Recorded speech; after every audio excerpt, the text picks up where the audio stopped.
Olá! O que será que um elefante e uma bactéria têm em comum? Parece até o começo de uma piada, né? Mas a resposta, olha, é surpreendente e está na bioquímica. É essa ciência que tenta explicar a vida em termos químicos. Então, vamos juntos desvendar as regras fundamentais que governam todos, absolutamente todos os seres vivos. Tudo pronto para esse mergulho? Essa frase do Jacques Monod é, uau, muito poderosa. E ela resume bem o mistério que a gente vai explorar agora, a incrível unidade bioquímica da vida. Como é que pode um organismo de uma célula só e um mamífero super complexo serem no fundo tão parecidos? Bom, este aqui é o nosso mapa do tesouro de hoje. A gente vai começar com o princípio que une toda a vida, depois a gente dá uma olhada nos tijolos essenciais, nas grandes máquinas moleculares, na energia que bota tudo para funcionar e, no fim, a gente junta todas as peças. Então, vamos lá. Começando por essa ideia de unidade bioquímica. O que acontece é que, apesar das diferenças gigantescas de aparência, todos os seres vivos compartilham, basicamente, os mesmos processos e intermediários químicos. É como um eco da nossa origem evolutiva em comum. E aqui tem um exemplo que é simplesmente impressionante. Pensa numa célula de levedura fermentando açúcar para fazer pão e numa célula muscular nossa durante um exercício bem pesado. Como é que elas processam a glicose, a fonte de energia delas? De um jeito idêntico.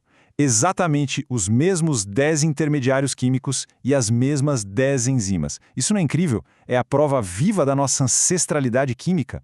Ok, se as regras do jogo são as mesmas, quais são as matérias-primas? De todos os elementos que existem na tabela periódica, quais será que a vida escolheu para construir seus componentes?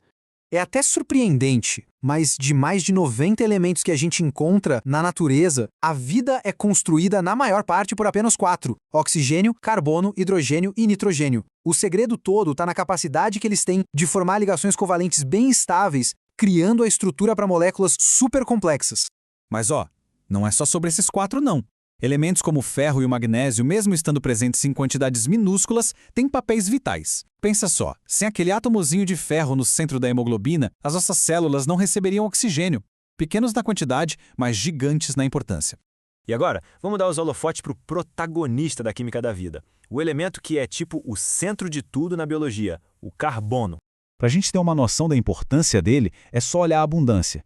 Se a gente tirasse toda a água de uma célula, mais da metade do que sobraria seria carbono. Ele é, literalmente, a espinha dorsal da vida. Mas por que o carbono? Por que ele é estrela?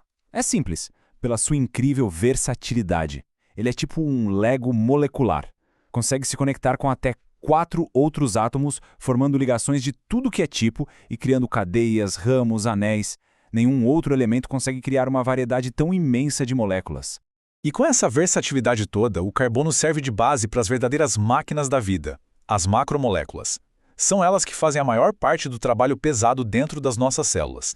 As proteínas são as operárias da célula. Elas fazem de tudo um pouco, sabe? Aceleram reações como se fossem catalisadores, dão sustentação como se fossem vigas de construção, transportam coisas para lá e para cá, mandam sinais, são sem dúvida as mais versáteis de todas. Logo depois vêm os ácidos nucleicos. O DNA é a nossa biblioteca, o projeto mestre que guarda toda a informação genética. Já o RNA é tipo o mensageiro, que leva as instruções dessa biblioteca lá para as fábricas de proteínas da célula. Os polissacarídeos, por sua vez, funcionam como os depósitos de combustível e os andaimes da célula. Eles guardam energia em cadeias de glicose, como o glicogênio nos nossos músculos, e também formam estruturas bem rígidas, como a parede celular das plantas.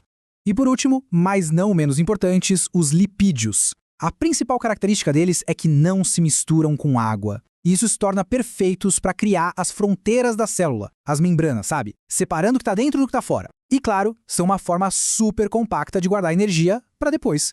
Certo. Já vimos as peças do quebra-cabeça, os elementos, as macromoléculas.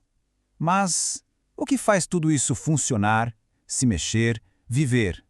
A resposta, olha, não está só na química, está na física também. É porque a vida não é uma estrutura parada, estática. Se manter vivo, crescer, se reproduzir, tudo isso dá trabalho. E para realizar trabalho precisa de um fluxo constante de energia. Sem essa energia, toda essa complexidade desmorona, vira uma bagunça. É por isso que um organismo vivo é o que a gente chama de sistema aberto. Ele está o tempo todo trocando coisas com o ambiente. Pega matéria e energia, seja do sol ou da comida, e libera calor e o que não serve mais. É essa troca que mantém a gente funcionando.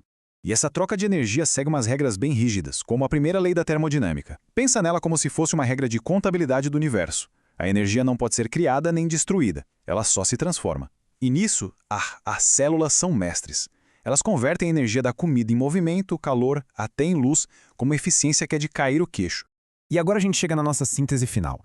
O momento em que a gente une a química dos componentes com a física da energia para entender o quadro geral de como a vida, essa coisa incrível, realmente funciona. Então, no fim das contas, a vida não é mágica.